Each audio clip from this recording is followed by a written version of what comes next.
ये बुक क्यों पढ़ना चाहिए? सोचो कि आप एक ऐसी लाइफ जी रहे हैं जहां आप जो मन में आए वो करे, जो आपको पसंद हो वो करे, और उसके लिए आपको पे भी किया जा रहा हो। जरा इमेजिन कीजिए कि आपको किताबों से प्यार है और आप किसी बुक पर काम कर रहे हैं, या फिर उस प्रोजेक्ट पर जिस पर आप हमेशा ही काम करना चाहते थे। दूसरों के लिए काम करने और उन्हें खूब सारा प्रॉफिट देने के बजाय आप अपने लिए, अपने प्रॉफिट के लिए काम कर रहे हो। कैसा लगता है सुनकर? परफेक्ट ना? अगर आप भी ऐसा ही कुछ सोचते हैं तो ये बुक आपके लिए ही लिखी गई है। हालांकि इस बुक में आपको ऐसा कोई भी शॉर्टकट नहीं मिलने वाला जो आपको फटाफट पैसे कमाने का इजी तरीका बताए, क्योंकि ऐसा कोई तरीका होता ही नहीं है। और आप भी अगर ऐसा कोई तरीका ढूंढ रहे हैं तो प्लीज ये बुक मत पढ़िए। तो चलिए शुरू करते हैं। मेरे पास तो कोई स्किल ही नहीं है, तो मैं भला पैसे कैसे कमा सकता हूँ? वेल, सच कहे तो कमा भी नहीं सकते, क्योंकि अगर आपके पास कोई भी स्किल नहीं है तो आप लाइफ में कभी पैसा नहीं कमा पाएंगे। लेकिन बात यह है कि आप कमा लेते हैं, बल्कि हर कोई कमाता है, क्योंकि हर कोई इस दुनिया में किसी न किसी हुनर के साथ पैदा हुआ है। लेकिन आपकी प्रॉब्लम इतनी सी है कि आपको ये पता ही नहीं है। इसलिए मैं बताता हूँ कि कैसे इसे ढूंढा जाए। एक दिन माइकल सूट पहनकर तैयार होकर ऑफिस के लिए निकला। जब पूरा दिन रोज की तरह नॉर्मल गुजर गया तो इवनिंग में उसके बॉस ने उसे अपने ऑफिस में बुलाया। उसने माइकल को कहा कि इकोनॉमिक क्राइसिस की वजह से उसे काम से हटाया जा रहा है। माइकल ये सुनकर शॉक रह गया। वो ये एकदम होपलेस हो गया। वो कैसे अपनी वाइफ और बच्चों को बताएगा कि उसकी जॉब अब नहीं रही।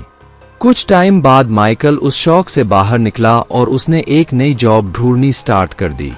वो एक स्किल्ड पर्सन था, लेकिन उसके जैसे बाकी और भी थे।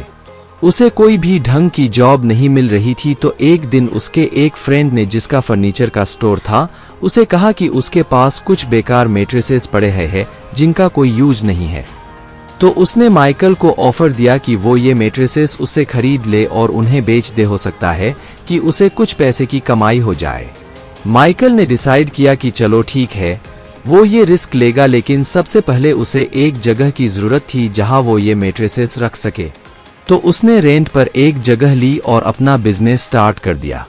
शुरू के बिजनेस अच्छा चला, लेकिन फिर उसे प्रॉब्लम आने लगी, क्योंकि क्लाइंट्स जब उससे पूछते कि उन्हें किस टाइप का मैट्रेसेस खरीदना चाहिए तो वो कुछ जवाब नहीं दे पाता था, क्योंकि उसे कोई नॉलेज नहीं थी कि वो किस टाइप मैट्रेसेस बेच रहा है।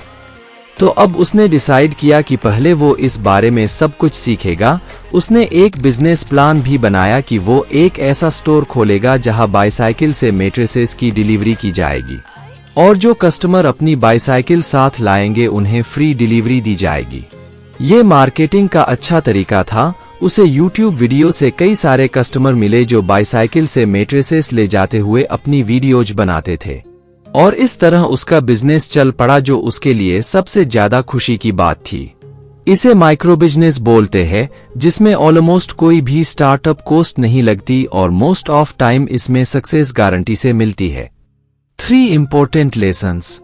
1. कन्वर्जेंस। इसका सिंपली मीनिंग है कि ये बिल्कुल जरूरी नहीं है कि आपका जो पैशन हो वो दूसरों को भी इंटरेस्टिंग लगे। मगर क्या आपने इन 2 सर्कल के बीच का छोटा सा ओवरलैप देखा? यही आपकी अपॉर्चुनिटी है माइक्रो बिजनेस के लिए। 2. Skill transformation. किसी पर्टिकुलर बिजनेस को स्टार्ट करने के लिए आपके पास कोई खास स्किल हो ये जरूरी नहीं है।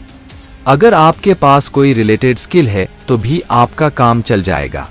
अब जैसे कि टीचर्स टीचिंग में माहिर होते हैं, लेकिन उनकी कम्युनिकेशन भी बढ़िया होती है।